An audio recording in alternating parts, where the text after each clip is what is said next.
नमस्कार दोस्तों, स्वागत फिर से आप सभी का। और जैसे कि आप लोग देख पा रहे हैं कि क्वेश्चन नंबर 107 तक हम लोग पहुंच गए हैं दोस्तों। और ये जो पर्टिकुलर क्वेश्चन है, वापस आप देखो इसका लेवल चेंज हो गया, ठीक है ना। अब अभी ट्रिपल फिलर्स के क्वेश्चंस हम लोग करने जा रहे हैं, ठीक है। अभी तक हमने किए थे एक तरह से डबल फिलर्स के क्वेश्चंस हमने किए थे, अभी तक काफी अच्छा लेवल था। अब ट्रिपल फिलर्स के क्वेश्चन जो है ये भी हम लोग बिल्कुल उसी तरीके से करने वाले हैं। कुछ क्वेश्चंस में आप लोगों को एक इजी लेवल से शुरुआत करूंगा और उसके बाद धीरे धीरे आपको फिर वापस हम लोग एक टफ लेवल पर आ जाएंगे, एक बढ़िया से लेवल पे जिस लेवल के क्वेश्चंस पूछे जाते हैं। सारी संभावनाओं जो संभावनाएं हैं, उन सब पॉसिबिलिटीज है, उन सभी को हम कवर करने वाले हैं, ठीक है ना दोस्तों। तो चलिए क्वेश्चन आपके सामने है, थोड़ा सा मैं बता देता हूं क्या करना है। इस क्वेश्चन में देखो ए, बी और सी, ये तीन पार्ट में हमारा क्वेश्चन डिवाइडेड है। और ऑप्शंस आप देखो, एक एक ऑप्शंस दी हुई है, 5 टोटल ऑप्शंस है। उसमें से देखो क्या है, एक डिक्लाइन, सेड, इंक्रीमेंट, रिग्रेट और ये नन मतलब इनमें से कोई भी वर्ड आपका नहीं आएगा। देखो दोस्तों करना क्या है, इन तीनों ही ब्लैंक के अंदर, तीनों ही ब्लैंक में सेम वर्ड आना चाहिए, ठीक है ना। एक ही वर्ड आना चाहिए, सिमिलर वर्ड जो है तीनों ब्लैंक के अंदर आना चाहिए, ठीक है। मतलब अगर डिक्लाइन अगर हमने लिखा है तो वो डिक्लाइन तीनों के अंदर आना चाहिए, है ना। या फिर जैसे रिग्रेट लिया तो तीनों में आना चाहिए, इंक्रीमेंट लिया तो तीनों में आना चाहिए, इस तरीके से, ठीक है। क्लियर हुआ। अब चलिए देख लेते हैं। तो यहां क्या लिखा है आप देखो, he changed his mind and dash the company's offer. क्या बोला जा रहा है, ध्यान देना जरा क्वेश्चन पर दोस्तों। क्या लिखा है कि ही चेंज हिज माइंड, मतलब क्या होता है कि उसने अपना मन बदल लिया, है ना। मतलब उसने अपना जो निर्णय जो उसने पहले लिया हुआ था, अब वो उससे मुकर गया, वो पलट गया, अब उसका मन बदल गया। और उसने क्या किया, and dash the company's offer, कि जो कंपनी का जो ऑफर था उसको उसने क्या कर दिया, डैश कर दिया। अब देखो यहां पर दोनों तरीके हो सकते हैं। देखो एक तो ये हो सकता है कि उसका मन बदल गया और उसने क्या किया, कंपनी के ऑफर को एक्सेप्ट कर लिया, उसको ले लिया। या फिर वो हो सकता है कि उसने मन बदल लिया और कंपनी के ऑफर को ठुकरा दिया। तो दोनों तरीके से चीजें हो सकती है। मतलब अगर मैं सेंस की बात करूं तो पॉजिटिव सेंस भी आ सकता है और यहां पर नेगेटिव सेंस भी आ सकता है।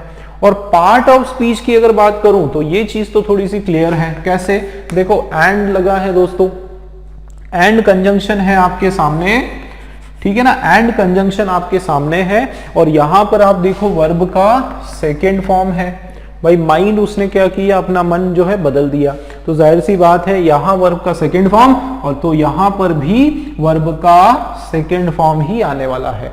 ये बात तो आपकी डन है, क्या आने वाला है, वर्ब का सेकेंड फॉर्म, ठीक। अब यहां अगर हम देखेंगे तो वर्ब का सेकेंड फॉर्म जो है, ये डिक्लाइन जो है ये भी V2 है, और सेड जो है ये भी वर्ब का सेकेंड फॉर्म है, इंक्रीमेंट जो है ये वर्ब का फर्स्ट फॉर्म है, रिग्रेट जो है ये वर्ब का फर्स्ट फॉर्म है। इसका मतलब दो और नन तो कुछ नहीं होगा यहां पर। तो ये दो ऑप्शंस हैं हमारे पास। चलिए दूसरे भी देख लेते हैं, बी वाला पार्ट थोड़ा सा समझ लेते हैं। तो देखो क्या लिखा है, the construction of new houses, कि नया घर जो है, नए घर जो है उसका जो कंस्ट्रक्शन, उसका जो बनाना है, बनावट है, डैश 5% दिस ईयर, कि जो घरों का जो कंस्ट्रक्शन है, नए नए घरों का जो कंस्ट्रक्शन है वो क्या हो गया, इस वर्ष 5% डैश हो गया। यहां पर भी देखो वर्ब का सेकेंड फॉर्म है और पॉजिटिव या नेगेटिव दोनों सेंस में हो सकता है। भाई ये भी हो सकता है कि नए नए जो घर हैं उनके कंस्ट्रक्शन 5% बढ़ गए, या फिर नए नए जो घर हैं उनके कंस्ट्रक्शन 5% घट गए। दोनों तरीके से हो सकता है। हम लोग ये नहीं बता सकते कि यहाँ पॉजिटिव सेंस है या फिर नेगेटिव सेंस है। आगे देखते हैं थर्ड वाला, आप देखो दोस्तों सी वाला, the company dash to comment on the scandal. देखो ध्यान देना, company dash to comment on the scandal, कि जो स्कैंडल हुआ, जो बहुत बड़ा घोटाला हुआ, ठीक है। स्कैंडल का मतलब क्या होता है, घोटाला। तो जो घोटाला हुआ उस पर कंपनी ने क्या किया, डैश टू कमेंट, उसने कमेंट करने में हाँ कर दी घोटाले पर, या फिर ये भी हो सकता है कि जो कमेंट करने पर उसने मना कर दिया। दोनों सेंस में आ सकता है भाई। कंपनी हाँ भी कर सकती है कि हाँ हमारे यहाँ स्कैंडल हुआ है, और कंपनी मना भी कर सकती है ना। ऐसा कोई स्पेसिफिक दिया तो नहीं है कि क्या होगा, ठीक है। तो यहाँ सेंस की अगर मैं बात करूं तो वापस पॉजिटिव नेगेटिव दोनों सेंस होने वाला है। और यहां पर भी देखो कंपनी ने क्या किया, डैश कर दिया, तो वर्ब का सेकंड फॉर्म आने वाला है। तो यहां भी हम ये पता नहीं कर सकते, देखो वर्ब का सेकंड फॉर्म आने वाला है ये हमको पता है। चलिए बहुत बढ़िया है ना। इंक्रीमेंट का मतलब क्या होता है, इंक्रीमेंट का मतलब होता है इंक्रीज, है ना, बढ़ोतरी, इंक्रीज है। अब ये आप कैसे बोल सकते हो कि वैसे भी आपका ये वर्ड तो होगा नहीं, क्यों नहीं होगा, क्योंकि यहाँ ईडी नहीं लगा है। अगर इंक्रीमेंटेड होता तो हम सोचते हैं, तो ये आप बिल्कुल दोस्तों कैंसिल कर दो, ठीक है। रिग्रेट भी नहीं होगा, रिग्रेट का मतलब होता है कि पछतावा, ठीक है, पछताना, उस चीज पर खेद प्रकट करना, है ना, पछतावा होना, खेद प्रकट करना, इस तरीके से। तो यहां पर भी आप देखो वर्ब का फर्स्ट फॉर्म है, हमको चाहिए वर्ब का सेकंड फॉर्म, और नन का हम अभी छोड़ देते हैं। चलिए क्या होगा इन दोनों में से बताओ। तो he change his mind and said the company, अब सेड होता said the company's offer, company के ऑफर को कहा, क्या कहा, है ना। सेड होता तो उसका ऑब्जेक्ट भी आना था, है ना। तो ये भी आपका नहीं होने वाला है। आंसर आपके सामने दोस्तों फर्स्ट वाला, ठीक है, फर्स्ट वाला ऑप्शन हमारा। आप देखो तीनों सेंटेंस में बिल्कुल फिट है। देखो he change his mind and decline the company's offer, company के ऑफर को उसने ठुकरा दिया, उसने मना कर दिया, ठीक है। डिक्लाइन मतलब ठुकरा देना, ठीक है, ऑफर को उसने ठुकरा दिया। चलिए नेक्स्ट आप देखो, the construction of new houses declined 5% this year, बिल्कुल हो सकता है कि नए नए घरों का जो कंस्ट्रक्शन है वो अब यहां डिक्लाइन का मतलब होता है कम हो जाना, है ना। यहां डिक्लाइन का मतलब है डिक्रीज्ड, तो डिक्लाइन का एक मीनिंग जो है वो डिक्रीज्ड भी होता है ना, बिल्कुल सही जाएगा। अगला देखते हैं, the company decline to comment on the scandal, कि कंपनी ने स्कैंडल पर कमेंट करने में क्या कर दिया, डिक्लाइन कर दिया, मतलब मना कर दिया। तो एक मीनिंग इसका होता है मना करना, मतलब एक ही वर्ड है बट अलग अलग सेंस में उसको हम यूज कर सकते हैं, ठीक है। और डिक्लाइन जो वर्ड है उसके साथ टू प्रीपोजिशन हम लोग लगा सकते हैं, ठीक है। सेट डिक्लाइन के साथ बिल्कुल हम लोग टू प्रीपोजिशन भी आता है। इसका मतलब तीनों जगह तीनों सेंटेंस के अंदर आपका वर्ड डिक्लाइन जो है दोस्तों बिल्कुल राइट है, ठीक है। तो देखो ये तो बहुत इजी लेवल था, मैं आपको बताऊं ना, और अच्छे अच्छे लेवल के क्वेश्चंस आपके सामने आने वाले हैं। ये बहुत इजी लेवल था, बट आप इस क्वेश्चन इजी क्वेश्चन से आप इसका जो अप्रोच है उसको आप समझ लो, किस अप्रोच से काम करना है। पहले हमको देखना है कि इन ब्लैंक्स के अंदर पार्ट्स ऑफ स्पीच क्या होने वाले हैं, ठीक है। ये आप ध्यान रखो कि कौन सा नाउन होना चाहिए, प्रोनाउन होना चाहिए, एडजेक्टिव होना चाहिए, बहुत आसानी से आप कर सकते हो, ठीक है ना। और आप पता कर लो कि सेंस क्या होगा, कि भाई पॉजिटिव सेंस का वर्ड होगा या फिर नेगेटिव सेंस का। तो ये इंफॉर्मेशन आप पता कर लो, बहुत आसानी से आप आपके ब्लैंक कर पाओगे, ठीक है दोस्तों। फर्स्ट का तो हमारा मिल गया।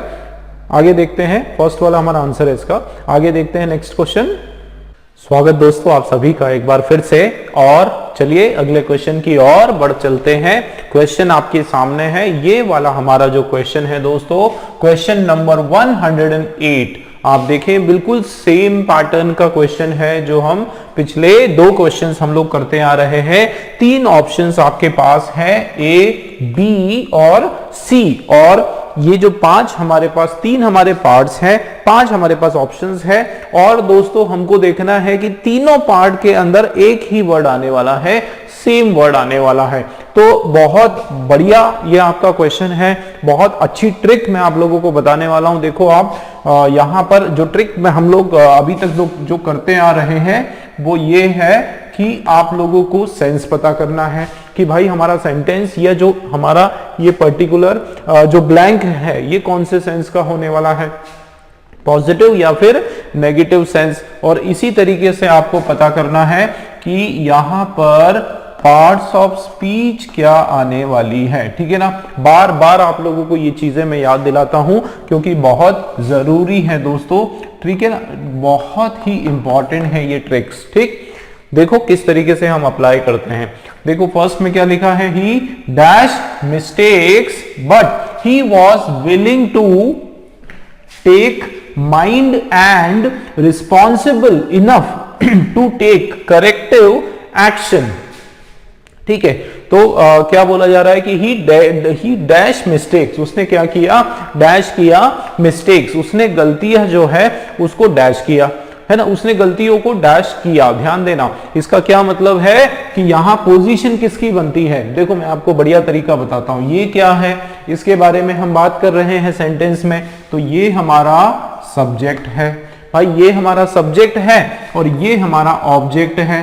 ठीक है, ऑब्जेक्ट है, इसका क्या मतलब है कि यहां पर जगह बनती है वर्ब की। दोस्तों किसकी जगह बनती है, वर्ब की जगह बनती है, क्योंकि ये जो बहुत ही कॉमन स्ट्रक्चर है, सब्जेक्ट वर्ब ऑब्जेक्ट, बिल्कुल इसको ध्यान रखो। तो देखो ये जगह बनती है वर्ब की।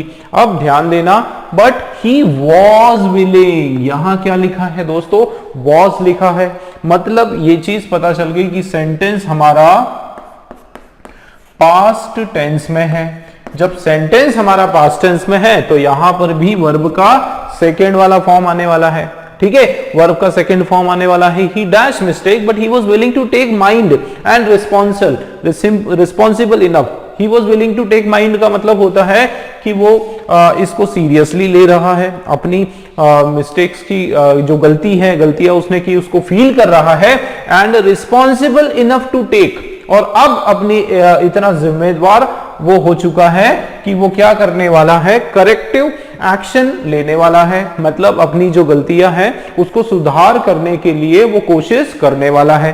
ठीक है, तो ये तो हमको पता चल गया कि यहां पर वर्ब का सेकंड फॉर्म, और जो वर्ड ये यहां पर आएगा वही यहां पर आने वाला है बी में, और वही सी में आने वाला है।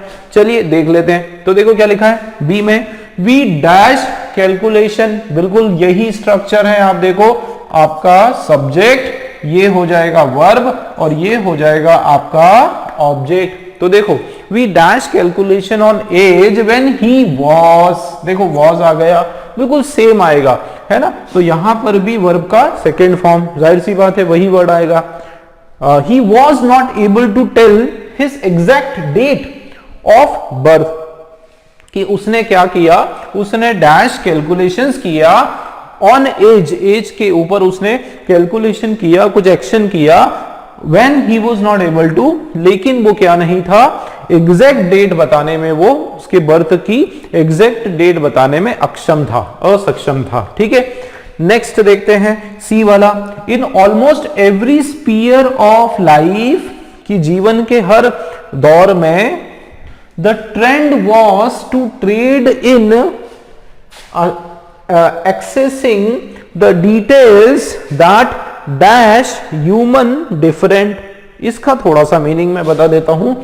इन almost every sphere of life, ये आपका एक फ्रेज है दोस्तों। एवरी स्पीयर ऑफ लाइफ मतलब जीवन के हर दौर में, है ना, जीवन के हर दौर में, हर मोड़ में, इस तरीके से हम बोलते हैं ना।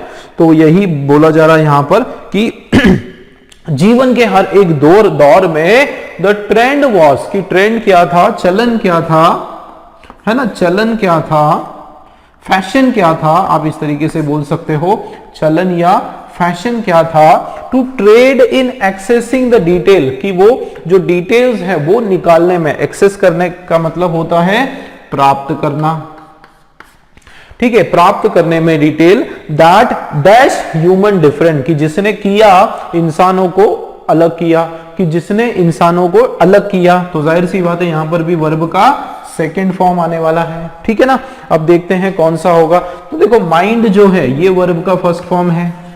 ठीक है, माइंड मतलब किसी चीज को बुरा मानना, बोलते हैं ना डोंट माइंड, माइंड मत करो मतलब बुरा मत मानो, अच्छा मत मानो, है ना। तो माइंड मतलब उसको फील करना, माइंड का मतलब यहां पर होता है फील करना।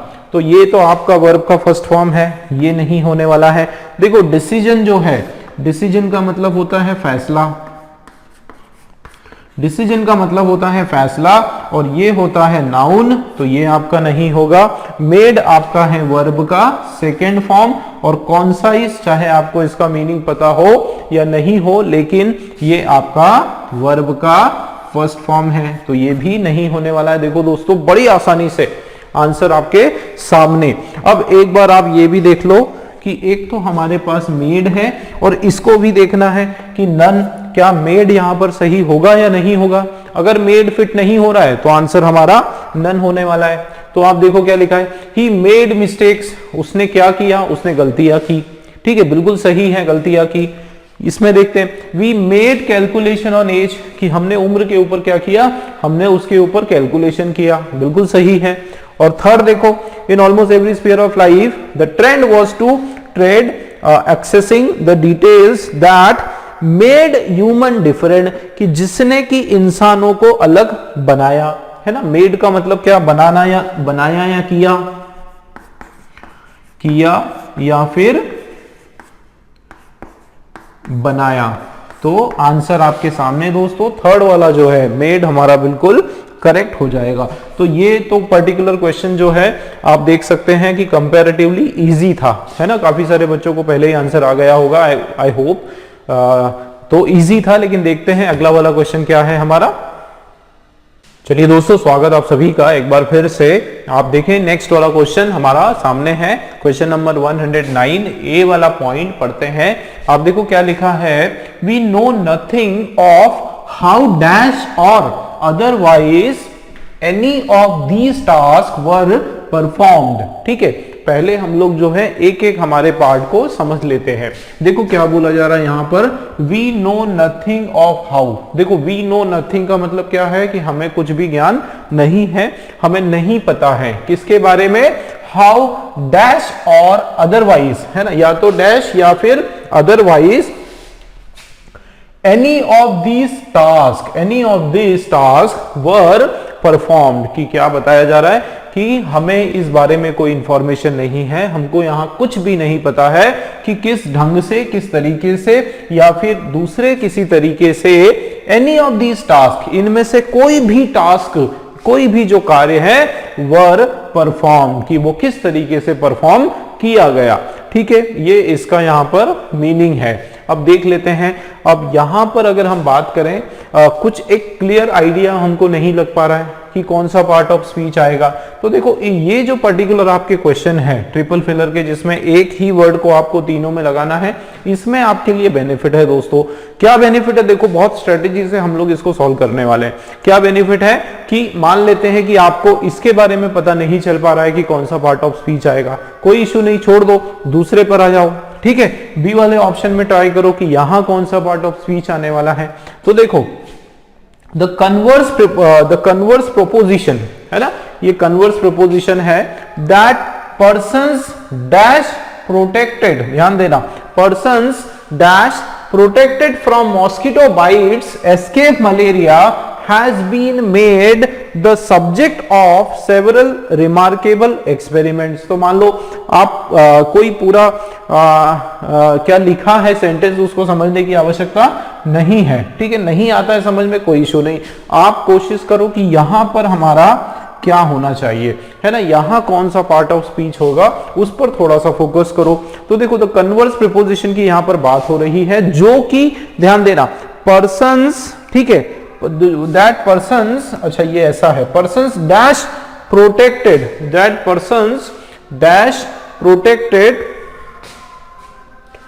फ्रॉम मॉस्किटो बाइट, की जो कि पर्सन को क्या करता है, डैश प्रोटेक्टेड करता है फ्रॉम मॉस्किटो बाइट्स। तो एक हिंट मैं आपको देता हूं, देखो ये क्या लिखा है दोस्तों, प्रोटेक्टेड है। अब प्रोटेक्टेड ध्यान रखना, ये आपका वर्ब है। प्रोटेक्टेड क्या है दोस्तों, वर्ब है। और वर्ब के पहले क्या आता है भाई, वर्ब को डिस्क्राइब करने के लिए कौन सा वर्ड यूज करते हैं, हम लोग यूज करते हैं एडवर्ब। ठीक है ना, वर्ब को डिस्क्राइब करने के लिए हम क्या करते हैं, एडवर्ब यूज करते हैं। देखो क्या लिखा है, प्रोटेक्टेड फ्रॉम मॉस्किटो बाइट, कि जो कि हमको बचाता है किससे बचाता है? मच्छर का जो बाइट है, मॉस्किटोज जो हमको काटते हैं उससे बचाता है। और क्या करता है? एस्केप करता है मलेरिया, मलेरिया को दूर भगाता है। has been made the subject of several remarkable experiment, कि ये जो है इसको एक एक्सपेरिमेंट का विषय बनाया गया है। ठीक है, तो एक चीज आप समझो कि यहां पर एडवर्ब हमको पता चला, क्योंकि प्रोटेक्टेड को ये वर्ड और ज्यादा एक्सप्लेन करने वाला है। एक चीज और मैं आपको बता दूं कि क्योंकि ये प्रोटेक्ट करने की बात हो रही है, बचाव करने की बात हो रही है मलेरिया से, मतलब सीधी सी बात है कि यहां सेंस कौन सा आने वाला है दोस्तों? भाई सेंस तो हमारा पॉजिटिव सेंस आने वाला है। ठीक है, क्योंकि मलेरिया से प्रोटेक्ट करना कोई बुरी बात तो है नहीं, ठीक है ना, अच्छी बात है। इसका मतलब यहां पर एडवर्ब और पॉजिटिव सेंस, देखो बहुत हेल्प करने वाले हैं ये छोटी छोटी चीजें आपको, ठीक है ना। सी वाला एक बार और देख लेते हैं। देखो, it is essential to make sure business is operating dash to maximize profit. देखो, ये जरूरी है कि हम इस चीज को कंफर्म कर ले, इस चीज को श्योर कर ले कि बिजनेस जो है वो ऑपरेट हो रहा है, ऑपरेट हो रहा है डैश तरीके से। इसका मतलब यहां पर भी ऑपरेटिंग को डिस्क्राइब करने वाला वर्ड होगा। ठीक है, अब ऑपरेट जो है ये वर्ब है। भाई ऑपरेट क्या है? ये वर्ब है, तो वर्ब को डिस्क्राइब करने वाला वर्ड क्या होता है? एडवर्ब होता है। और एडवर्ब कैसा होगा दोस्तों? जाहिर सी बात है, जब फायदा पाने के लिए ऑपरेट हो रहा है, कंपनी बिजनेस चल रहा है, प्रॉफिट कमाने के लिए, प्रॉफिट को मैक्सिमाइज करने के लिए, तो यहां भी पॉजिटिव होगा। ठीक है, ये भी आपका पॉजिटिव है और एडवर्ब है, पॉजिटिव है और एडवर्ब है। इसका मतलब दोस्तों फर्स्ट वाला भी क्या होगा? फर्स्ट वाला भी एडवर्ब ही होगा और वो भी पॉजिटिव एडवर्ब होगा, है ना। देखो कितना आसानी से हमने पता किया। हमको नहीं पता फर्स्ट वाले ऑप्शन में क्या आने वाला है, लेकिन सेकंड या थर्ड ऑप्शन की मदद से हमने क्या किया? बड़ी आसानी से एकदम हमने पता कर लिया कि कौन सा पार्ट ऑफ स्पीच आने वाला है। ठीक, इस तरीके से। तो अब देख लेते हैं, देखो क्या लिखा है? बेनिफिशियल। बहुत बढ़िया तरीके से मैं आपको बताऊंगा क्या लिखा है दोस्तों। बेनिफिशियल, ईल या अल, इस तरह से कुछ भी कोई भी वर्ड होता है, चाहे आपको इसका मीनिंग पता हो या ना हो, ये बात तो पक्की है कि ये हमारा एडजेक्टिव है। हमको चाहिए एडवर्ब। बिल्कुल खत्म, कट हो गया, क्रॉस आउट हो गया फर्स्ट वाला। ठीक है, बेनिफिशियल का मतलब होता है फायदेमंद। ठीक है, बेनिफिशियल हमारे लिए फायदेमंद। दूसरा वर्ड है एफिशिएंटली। एफिशिएंटली का मतलब होता है बहुत अच्छे से, बहुत इफेक्टिवली, बहुत ही बढ़िया तरीके से। तो ये आपका एलवाई है, मतलब ये हमारा एडवर्ब है और पॉजिटिव है, सकारात्मक है, तो ये हो सकता है। ठीक है, आगे देखो स्लाइटली। स्लाइटली मतलब बिल्कुल थोड़ा सा। स्लाइटली का क्या मतलब है? थोड़ा सा, या स्लाइटली मतलब छोटा, है ना। क्या सेंस आ रहा है? इट इज स्लाइटली स्मॉल, या स्लाइटली आप बोल सकते, आई गॉट स्लाइटली लेट, बिल्कुल इतना सा लेट हो गया। तो स्लाइटली आपका जो सेंस है वो कैसा दे रहा है दोस्तों? नेगेटिव सेंस दे रहा है। ठीक है, तो स्लाइटली मतलब बिल्कुल कम, कम के सेंस में आ रहा है। हालांकि ये भी आपका है क्या? एडवर्ब है, एलवाई लगा है, एडवर्ब है, कम के सेंस में आ रहा है। लेकिन यहां अगर आप इस सी वाले सेक्शन में इसको डाल के देखो, स्लाइटली फिट हो रहा है क्या? देखो, essential to make sure business is operating slightly to maximize profit, कि बिजनेस जो है बहुत ही कम चल रहा है, मंदा मंदा चल रहा है, ज्यादा से ज्यादा प्रॉफिट कमाने को। ऐसा हो सकता है क्या? बिल्कुल नहीं होगा। नेगेटिव कोई मतलब ही नहीं निकल रहा है ना, तो ये कैंसिल हो गया। उसी तरीके से देखो पुअरली, बिजनेस कैसा चल रहा है? बहुत पुअरली चल रहा है, मतलब बेकार तरीके से चल रहा है, बहुत मंदा चल रहा है, स्लो चल रहा है। ठीक है, और किसके लिए स्लो चल रहा है? मैक्सिमम प्रॉफिट के लिए। तो भाई ऐसे कैसे हो जाएगा कि बिजनेस स्लो है और प्रॉफिट बहुत ज्यादा है? बिल्कुल नहीं होगा। ठीक है ना, तो ये भी आपका कैंसिल हो गया, क्योंकि नेगेटिव सेंस आ रहा है, एडवर्ब जरूर है। ठीक, तो देखो दोस्तों आंसर आपके सामने, आंसर आपके सामने। फर्स्ट नहीं, सेकंड हमारा आंसर हो जाएगा। ठीक है, सेकंड हमारा आंसर हो जाएगा। नन भी यहां पर नहीं होने वाला है भाई। ये सेकंड, सॉरी सेकंड वाला हमको मिल गया। किसी एक ऑप्शन में उसको डालकर देखो। देखो, we know nothing of how efficiently, क्या लिखा है, we know nothing of how efficiently, हमको नहीं पता कि कितने अच्छे से, और या फिर दूसरी तरीके से एनी ऑफ दिस टास्क, इनमें से कोई भी टास्क जो है ये परफॉर्म करने वाला है, हमको नहीं पता है, ठीक है। और अदरवाइज का मतलब होता है कि एफिशिएंटली और उसका उल्टा इनएफिशिएंटली, इस तरीके से, है ना। और बी वाले ऑप्शन में आप देखो, the converse preposition that persons efficiently protected from mosquito bite, कि कितने अच्छे से इंसान जो है वो मॉस्किटो बाइट से बचता है, एस्केप करता है मलेरिया को, has been made the subject, उसको विषय बनाया गया है ऑफ सेवरल रिमार्केबल एक्सपेरिमेंट, कि अलग अलग जो एक्सपेरिमेंट शोध जो हुए हैं उनका ये विषय बनाया गया कि कितने इफेक्टिव तरीके से मॉस्किटो बाइट से पर्सन को बचाया जा सके। क्लियर हो रही है बात। सी वाला देखो बिल्कुल फिट है, It is essential to make sure business is operating effectively, efficiently, बिल्कुल यहां पर सही है। ठीक दोस्तों, तो आंसर आपके सामने बिल्कुल बढ़िया तरीके से हमने इसको डिस्कस किया। सेकंड वाला जो है वो आपका सही आंसर है। चलिए देखते हैं अगला क्वेश्चन। वेलकम बैक फ्रेंड्स, देखते हैं अगला वाला क्वेश्चन हमारा।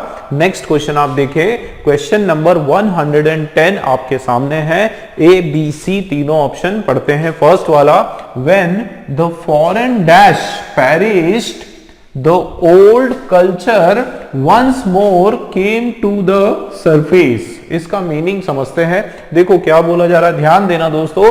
व्हेन से यहां पर शुरुआत है, मतलब जब, भाई जब क्या हुआ कि जो फॉरेन डैश, फॉरेन का जो डैश है वो क्या हो गया, पेरिश्ड हो गया। पर पेरिश्ड हो जाने का मतलब होता है मिट गया, बिल्कुल खत्म हो गया। ठीक है, पेरिश्ड पूरा एक तरह से नामो निशान मिट जाना, बिल्कुल खत्म हो जाना, पेरिश हो जाना। पुराने बहुत सारे ऐसे जो राजा थे उनके जो महल थे या उनकी जो सल्तनत थी वो सब कुछ पेरिश हो गई, सब कुछ मिट गया, है ना, मिट जाना। तो ये इसका मीनिंग होता है। ठीक है, मिट जाना। The old culture once more came to the surface, कि क्या हुआ कि जब फॉरेन विदेशी जो डैश है वो पूरी तरीके से खत्म हो गया, उस समय उसके बाद फिर क्या हुआ कि जो पुराना जो कल्चर है ना, वो क्या हुआ, once more came to the, एक बार फिर से सरफेस पर आ गया, ऊपर आ गया, है ना। होता है कई बार देश में जो विदेशी ताकतें जो है वो हमला करती हैं, उस पर फिर कुछ समय राज करती हैं। जैसे हमारे भारत में जो है मुगलों ने राज किया, उसके बाद काफी सारे जो अंग्रेजों ने राज किया, तो उनकी बनाई हुई चीजें हो रही। फिर धीरे धीरे क्या होता है कि वो सारी चीजें पेरिश हो जाती हैं और वापस जो सबसे पुराना कल्चर था, है ना, जैसे अशोका के समय हमारे यहाँ का जो कल्चर था वो धीरे धीरे वापस ऊपर आ जाता है। तो यहाँ पर वही मीनिंग आ रहा है। हमको दोस्तों ये देखना है कि यहाँ इस ब्लैंक में कौन सा पार्ट ऑफ स्पीच आ सकता है। देखो क्या लिखा है, द है, बहुत बढ़िया चीज है। देखो ये द है ना, आपका आर्टिकल है, तो बिल्कुल याद रखो कि भाई आर्टिकल आया उसके बाद नाउन आएगा। ठीक है, आर्टिकल के बाद तो 100% नाउन आता है। आप देखो तो ये यहाँ पर नाउन, ये पेरिश्ड आपका वर्ब का सेकेंड फॉर्म। ठीक है, अब फॉरेन, और फॉरेन के बाद यहाँ, अच्छा ये आपका किसका काम कर रहा है, एडजेक्टिव का काम कर रहा है। ठीक है, हम बोलते हैं ना विदेशी, तो विदेशी ताकत, इस तरीके से। तो यहां पर क्या आना है, एक नाउन आने वाला है। और एक और चीज देखो, बहुत सारे वर्ड होते हैं जो इसके साथ, फॉरेन के साथ सेट नहीं होने वाले हैं। जैसे फॉरेन डिस्कॉर्ड आप नहीं बोलोगे, या फॉरेन इंडस्ट्री बहुत कम बोला जाता है। फॉरेन पीपल बोलने के बदले हम क्या करते हैं, फॉरेनर बोलते हैं, है ना, फॉरेनर बोलते हैं। फॉरेन पीपल बहुत कम बोलते हैं, लेकिन फॉरेन सिविलाइजेशन बोला जाता है। तो एक वर्ड का फ्लो होता है, हमने सुना होता है दो वर्ड एक साथ, तो उस हिसाब से इसके चांसेस ज्यादा है। ठीक है, चलिए देखते हैं आगे क्या होगा। तो ये तो हमारा क्लियर हो गया, नाउन आने वाला है। नेक्स्ट देखते हैं बी वाला ऑप्शन। देखो क्या लिखा है, एज डैश एंड डैश। देखो यहां पर भी ध्यान देना, एज डैश एंड डैश। तो भाई एंड के बाद तो हमेशा सेम पार्ट ऑफ स्पीच आता है। भाई जब टेक्नोलॉजी नाउन है तो ये भी नाउन है, और वैसे भी तीनों में नाउन ही होना है। ठीक है, तो टेक्नोलॉजी एडवांस, जैसे जैसे डैश की जो टेक्नोलॉजी है, डैश और टेक्नोलॉजी एडवांस होती है, people begin to create more than they consume, कि लोग क्या करते हैं, शुरू हो जाते हैं बनाना, to create more than they consume, कि जितना वो उनकी खपत होती है उससे ज्यादा उनकी उपज हो जाती है, उससे ज्यादा वो चीजें बनाना शुरू कर देते हैं। ठीक, नाउन आने वाला है, आगे देखते हैं। मॉडर्न डैश, तो इसमें तो 100% दोस्तों बिना समझाए यहां पर मैं टिक कर देता हूं। आपने भी बिल्कुल तुरंत आंसर पता कर लिया होगा, क्योंकि इसको तो कोई तोड़ नहीं सकता भाई। मॉडर्न के साथ तो पीपल नहीं लिखोगे, मॉडर्न इंडस्ट्री नहीं, मॉडर्न सिविलाइजेशन ही होता है। ठीक है, आधुनिक जिसको हम बोलते हैं सभ्यता, है ना, सिविलाइजेशन। तो modern dash is a product, noun यहां पर आने वाला है, is a product of industrialization and globalization. तो शन आया तो यहां भी शन है आंसर। बहुत, ये क्वेश्चन आपका इजी है। ठीक है, मैं बोल सकता हूं ये क्वेश्चन आपका इजी है। देखो यहां भी फिट हो रहा है। व्हेन द फॉरेन सिविलाइजेशन, ये आपका एक तरह से एक नंबर फ्री दे दिया मेरे हिसाब से आपको, ठीक है, एग्जामिनर ने। तो देखो व्हेन द फॉरेन सिविलाइजेशन, की जो विदेशी जो सभ्यता है वो खत्म होती है, तब जाके फिर क्या होता है कि पुराना जो कल्चर है वो एक बार फिर से सामने आ जाता है। ठीक है, बिल्कुल सही है।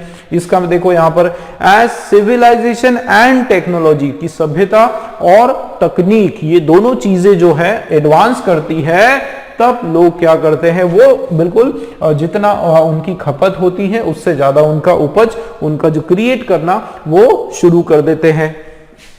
ठीक है, मॉडर्न सिविलाइजेशन ये तो पक्का है कि मॉडर्न सिविलाइजेशन जो है ये प्रोडक्ट है, ये आपका किससे होता है, आधुनिक जो सभ्यता है वो कैसे बनती है, वो बनी है औद्योगिकरण से, ठीक है, और वैश्वीकरण से, ठीक है, ग्लोबलाइजेशन से वो बनी हुई है। ठीक दोस्तों, आंसर आपके सामने सेकंड वाला जो है वो हमारा बिल्कुल करेक्ट आंसर है। ठीक है, तो ये तो आपका क्वेश्चन जो है कंपैरेटिवली इजी है, लेकिन जरूरी नहीं है दोस्तों कि आगे के क्वेश्चंस भी इजी हो, है ना। क्वेश्चंस बहुत अच्छे लेवल के भी हम लोग कर रहे हैं, बिल्कुल हर स्टैंडर्ड के क्वेश्चंस आपके सामने मेंस लेवल के क्वेश्चंस में लेकर आ रहा हूं। ठीक है, देखते हैं, चलिए अगला क्वेश्चन क्या है हमारा। वेलकम बैक फ्रेंड्स, स्वागत आप सभी का एक बार फिर से। आप देखें अगला वाला क्वेश्चन आपके सामने है, और ये क्वेश्चन आपका बिल्कुल एक नए लेवल का क्वेश्चन है। ठीक है, इसका पैटर्न जो है मैंने चेंज कर दिया है। ठीक है ना, पैटर्न आप देख सकते हैं, इस पर्टिकुलर क्वेश्चन का पैटर्न चेंज है। और दोस्तों मैं बता रहा हूं कि बहुत मजेदार ये आपका क्वेश्चन है, बहुत मजेदार क्वेश्चन है। और इस क्वेश्चन में मैं आप बताऊं कि इसके अंदर बहुत तरीके से आप लोगों को मैं बताने वाला हूं, बहुत ट्रिकी तरीके से इस क्वेश्चन का आंसर हम लोग निकालने वाले हैं। ठीक है, क्वेश्चन का पैटर्न समझ लेते हैं क्या है। आप देखो क्वेश्चन का पैटर्न पहले आप समझो। यहां पर एक पूरा स्टार्टिंग से लेके लास्ट तक पूरा एक आपका पैराग्राफ दिया है। ठीक है, 3 ब्लैंक्स हैं, ट्रिपल फिलर का आपका क्वेश्चन है। ऑप्शंस आपके पास है 5 ऑप्शंस। अब आपको जो है सही सीक्वेंस में इसको जमाना है। ठीक है, आप देखो ABC का क्या मतलब है कि यहां पर क्या फर्स्ट ब्लैंक में ए होने वाला है। अगर ध्यान देना दोस्तों, फर्स्ट में अगर आपने ए किया तो सेकंड ब्लैंक में आपका बी आना चाहिए, और थर्ड वाले ब्लैंक में आपका स्पेक्टेकुलर आना चाहिए। या फिर इसको देखो CDE, फर्स्ट ब्लैंक में अगर सी है तो सेकंड में डी होना चाहिए, थर्ड वाले में आपका ई होना चाहिए। उसी तरीके से BCE, मतलब यहां पर फर्स्ट वाला जो ब्लैंक है वो बी से होना चाहिए, सेकंड वाला सी और थर्ड वाला ई। उसी तरीके से ADF और उसी तरीके से आपका BBF। तो बिल्कुल बहुत बढ़िया, एकदम दिमाग की बत्ती जला देने वाला क्वेश्चन है ये आपका, मान कर चलिए। ठीक है, तो इस क्वेश्चन में ट्रिक क्या है वो मैं बताता हूं। सबसे पहले तो आप इसकी जितनी ज्यादा हो सके तीनों ब्लैंकों की इंफॉर्मेशन निकाल लो। ठीक है, कि भाई कौन सा पार्ट ऑफ स्पीच है, पॉजिटिव है, नेगेटिव है, वो निकाल लो। और उसके बाद किसी एक ब्लैंक को टारगेट करो। सारे तीनों ब्लैंक को एक साथ टारगेट नहीं करना है, एक ब्लैंक को टारगेट करो और वहां पर आप श्योर हो जाओ, 100% आप श्योर हो जाओ कि नहीं यार कुछ भी हो इस ब्लैंक में तो ये वर्ड आना ही आना है, बहुत आसानी से निकलेगा। ठीक है, तो चलो ट्राई करते हैं, पूरा कोशिश करते हैं, पढ़ते हैं पहले एक बार पूरा, एक इसका सेंस समझने की कोशिश करते हैं कि क्या किसके बारे में यहां पर बात की जा रही है। आप देखो क्या लिखा है, the dash tensions over the last few months between the Reserve Bank of India and the center found dash release over the weekend dash a public speech by Deputy Governor Viral Acharya. ये इनका नाम है, विरल आचार्य, जो कि डेप्यूटी गवर्नर रह चुके हैं reserve bank of India.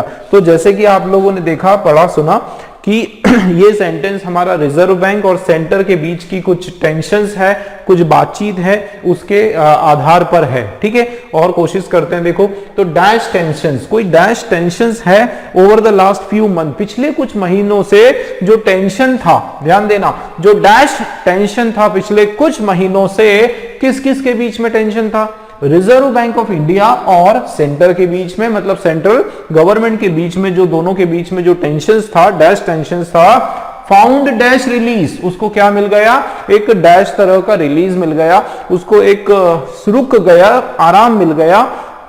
यहां पर रिलीज का मतलब है वो टेंशन कम हो गया, स्टॉप हो गया, है ना, रुक गया, ये यहां पर सेंस आ रहा है। ठीक है, ये यहां पर सेंस आ रहा है कि वो रिलीज, अब वो टेंशन जो है वो क्या हो गया? रिलीज हो गया, अब वो हट गया, रुक गया।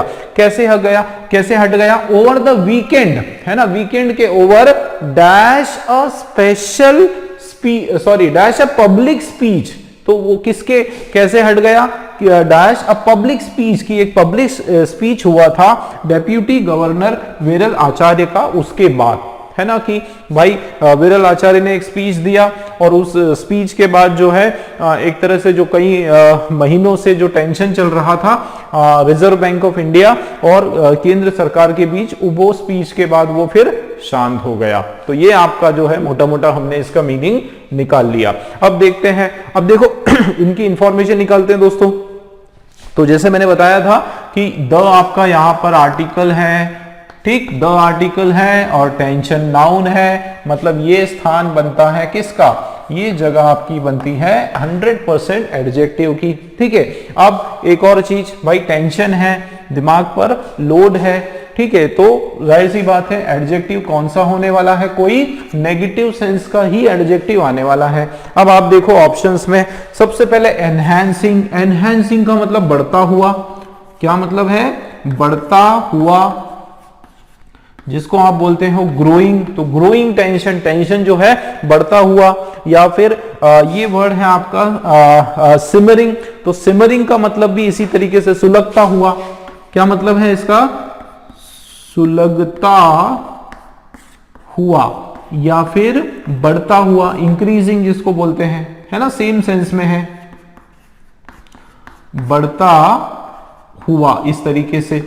तो दोनों का लगभग सेम मीनिंग है।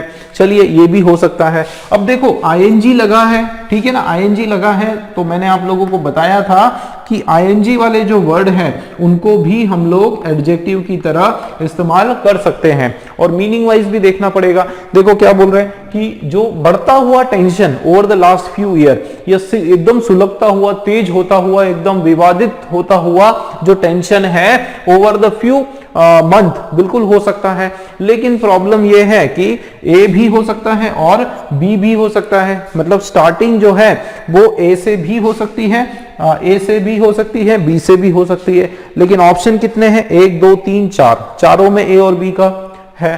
तो आगे बढ़ते हैं, थोड़ा सा दो इंफॉर्मेशन निकाल ली हमने। चलिए एडजेक्टिव है, कुछ ना कुछ टेंशन को और टेंशन के बारे में इंफॉर्मेशन देने वाला वर्ड है। नेक्स्ट देखते हैं। तो देखो, तो dash tension over the last few month between reserve bank of India and the centre found dash release. अब ध्यान देना दोस्तों, देखो फाउंड हो गया वर्ब का सेकेंड फॉर्म, रिलीज वापस से आपका नाउन है, तो यहां पर भी क्या आने वाला है? एडजेक्टिव आने वाला है। ठीक है, कि क्या उसने फाउंड किया? एक रिलीज फाउंड किया, उनको एक थोड़ा सा क्या हुआ? एक आराम की तरह आप बोल सकते हो। तो देखो रिलीज हुआ, स्टॉप हुआ, कम हुआ, जाहिर सी बात है कोई पॉजिटिव सेंस का यहां पर आपका एडजेक्टिव आना चाहिए। ठीक है ना, तो क्या उसको दिखा कि एक आराम मिला। ठीक है, आगे बढ़ते हैं। Over the weekend dash a public speech. अब मुझे यहां पर बताओ कि कौन सा पार्ट ऑफ स्पीच बन रहा है? Dash a public speech. ध्यान देना, ओवर द वीकेंड, ये यहां पर आपका सेंटेंस फिनिश हो गया दोस्तों। ध्यान देना, बहुत बढ़िया चीज बता रहा हूं मैं आपको। यहां पर क्या हो गया कि आपका एक सेंटेंस फिनिश हो गया, अब यहां पर एक दूसरा सेंटेंस शुरू हो रहा है। तो भाई दो सेंटेंस शुरू को जोड़ने के लिए हम क्या लगाते हैं, या तो कंजंक्शन लगाएंगे या फिर एडजेक्टिव लगाएंगे। ठीक है, अब हमारे पास यहां पर ऑप्शन में अगर आप देखोगे तो कोई कंजंक्शन नहीं है, हमारे पास एडजेक्टिव है। मतलब यहां जगह बनती है दोस्तों, सॉरी एडजेक्टिव नहीं, प्रीपोजिशन है ना। क्या है, प्रीपोजिशन या कंजंक्शन, क्योंकि ये दोनों ही आपके कनेक्ट करने के काम करते हैं। तो मैंने क्या बताया कि या तो आप उसमें कंजंक्शन लगाओ या फिर कोई प्रीपोजिशन लगाओ, और ऑप्शन में आपके पास प्रीपोजिशन है। और मजेदार बात यह है कि एक ही प्रीपोजिशन है, इसका मतलब इसकी जगह पक्की दोस्तों ई वाला यहां पर आने वाला है, ई यहां पर आने वाला है। इसका मतलब देखो कितना बढ़िया हिंट है कि ये जो ई है ये आपका एंड में होना चाहिए। बताओ जरा ई कहां एंड में है, तो देखो दो ऑप्शन में आपका ई एंड में, मतलब बिल्कुल आंख बंद करके बेहिचक दोस्तों ये दोनों ऑप्शन को आप कट कर दो, तीनों ऑप्शन को आप कट कर दो। देखो एफ तो होगा नहीं लास्ट में, क्यों नहीं होगा मैं बताता हूं एफ, क्योंकि आप देखो ए बी सी डी ई, अच्छा एफ ऑप्शन भी है आपके पास, नहीं, तो ये D I think F option में भी है ना, A B C D, F तो आपका होगा नहीं, देखो एफ ऑप्शन में ही नहीं है। ठीक है, तो वैसे भी यहां पर अगर हम 5 चीजों को देखें, हो सकता है कुछ और का कॉम्बिनेशन हो। ठीक है, उस पर अपने को थोड़ा सा क्वेश्चन में गड़बड़ हो गई, लेकिन ये अपने को देखना है कि ई तो नहीं है एटलीस्ट। ठीक है, ई इनमें नहीं है। अब यहां पर ध्यान दो आप लोग कि ये जो ई है, ई आपके पास जो है केवल 2 ऑप्शंस में है। ठीक, मतलब इसको देखो अप्रोच बता रहा हूं मैं, इस क्वेश्चन में थोड़ी सी एरर हो गई दोस्तों क्वेश्चंस में, लेकिन जो अभी हमारे पास है अवेलेबल क्वेश्चन उसके हिसाब से मैं कुछ चीजें बता रहा हूं आपको, अप्रोच बता रहा हूं किस तरीके से करना है। देखो मान लो 2 चीजों में हमको कंफ्यूजन है, एडजेक्टिव है मान लो, और दो एडजेक्टिव, तीन देखो सारे ही एडजेक्टिव है, एनहांसिंग, सिमरिंग, स्पेक्टेकुलर और मेमोरेबल, सारे ही आपके एडजेक्टिव है। ठीक है, तो इसमें कंफ्यूजन हो रहा है, लेकिन यहां एक चीज पक्की है हमारी थर्ड वाले ब्लैंक में। क्या चीज हमारी पक्की है, आप देखो कैसे पता करना है कि सेंटेंस यहां पर आपका एक तरह से फिनिश हो गया, ओवर द वीकेंड ऑब्जेक्ट आ गया, और यहां एक नया सेंटेंस शुरू हो गया कि अ पब्लिक स्पीच बाय, और आपको पता है कि 2 वाक्यों को जोड़ने का काम या तो कंजंक्शन कर सकता है या प्रीपोजिशन कर सकता है। तो प्रीपोजिशन है हमारे पास ऑप्शन में, इसका मतलब यहां पर प्रीपोजिशन की जगह बनती है। ठीक है, प्रीपोजिशन की जगह बनती है, प्रीपोजिशन 1 है। तो देखो कितनी आसानी से हमने 5 ऑप्शन में से 3 ऑप्शन कट कर दिया। अब हमारे पास आसानी हो जाएगी, हमारे पास या तो दोस्तों सी डी ई होने वाला है या फिर बी सी ई होने वाला है। अब एक एक करके देख लेते हैं। तो देखो सी से स्टार्टिंग होगा क्या, अब सी कौन सा वर्ड है, सी है हमारा स्पेक्टेक्युलर। क्या लिखा है दोस्तों, स्पेक्टेक्युलर। अब देखो स्पेक्टेक्युलर का मतलब क्या होता है, स्पेक्टेक्युलर का मतलब होता है बहुत ही अच्छा। ठीक है, बहुत ही अच्छा, और बहुत ही आप बोल सकते हो बिल्कुल जिसको बड़ा चढ़ा के बोलते हैं, जैसे द इवेंट वॉज स्पेक्टेक्युलर, मतलब द इवेंट जो है वो ऑसम था, वो बहुत बढ़िया था, है ना, इस तरीके से बोलते हैं कि बहुत ही बढ़िया, मतलब ये आपका एक पॉजिटिव वर्ड है। ठीक है ना दोस्तों, पॉजिटिव वर्ड है। अब मुझे एक चीज बताओ कि भाई ये तो टेंशन है, और टेंशन ऐसा होगा क्या, बहुत अच्छा टेंशन, बहुत महान टेंशन, बहुत बढ़िया, बहुत awesome tension over the last few, है ना। तो ये स्पेक्टेक्युलर जो है हम लोग टेंशंस के लिए इस्तेमाल नहीं करते हैं। ठीक है, इसका मतलब सी आपका ये यहां पर शुरू में नहीं हो रहा है, और ये भी आपका रॉन्ग, और आंसर दोस्तों आपका है थर्ड वाला। ठीक है, तो अगर आप एकदम मीनिंग पे जाओगे, एक एक उसको रखोगे, हर एक ऑप्शन को देखोगे, तो आप कंफ्यूज हो जाओगे। ठीक है, तो यहां पर इन क्वेश्चंस में आपको ट्रिक भी काम आती है, नो डाउट अंडरस्टैंडिंग होना चाहिए, है ना, लेकिन ट्रिक बहुत काम में आती है, क्योंकि उलझ जाओगे, टाइम कम होता है एग्जाम में। ठीक है, बहुत कम टाइम होता है, ट्रिक से करना है दोस्तों। एक किसी ब्लैंक को पकड़ लो और 100% श्योर हो जाओ कि हाँ इस ब्लैंक पर तो ये वर्ड आएगा ही आएगा, चाहे कुछ भी हो जाए। आंसर आपके सामने दोस्तों, बी सी ई हमारा जो है सही इसका पेयरिंग होगा। देखो रखते हैं इसको, क्या लिखा है देखो, द बी क्या है हमारा, द सिमरिंग टेंशन, सिमरिंग मतलब बिल्कुल सुलगता हुआ, बढ़ता हुआ, आग लगती हुई जिसमें बढ़ता हुआ, है ना, बिल्कुल यहां पर सही है। टेंशंस के लिए सिमरिंग वर्ड बिल्कुल आपका अप्रोप्रिएट एडजेक्टिव है, तो बिल्कुल सही है। तो simmering tensions over the last few month, पिछले कुछ महीनों से बिटवीन किस किस के बीच में, reserve bank of India and centre found, ध्यान देना, फाउंड सी में क्या है, फाउंड स्पेक्टेक्युलर रिलीज, कि एकदम बहुत बढ़िया तरीके से वो कम हो गया, वो रुक गया, है ना, एकदम अचंभित तरीके से वो क्या हो गया, वो स्टॉप हो गया। किसी ने उम्मीद नहीं की थी, उसके बावजूद वो चीज क्या हो गई, वो टेंशन जो है वो बहुत बढ़िया तरीके से कम हो गया, बिल्कुल आ सकता है। ओवर द वीकेंड, ध्यान देना, over the weekend through a public speech bye deputy governor Viral Acharya, किसके थ्रू, किसके द्वारा, किसके माध्यम से, एक जो स्पीच दिया गया उसके माध्यम से, विरल आचार्य के द्वारा स्पीच दिया गया उसके माध्यम से। ठीक, इस तरीके से आप देख सकते हैं कि थर्ड वाला जो है वो बिल्कुल हमारा अप्रोप्रिएट है, बराबर है। तो इसी तरीके से दोस्तों करना है, और अब आप देख सकते हो कि किस तरीके से क्वेश्चंस का लेवल भी बढ़ गया। ठीक है, आगे देखते हैं हमारा क्या क्वेश्चन होगा, और अच्छा लेवल होगा इसका। चलिए देखते हैं नेक्स्ट क्वेश्चन।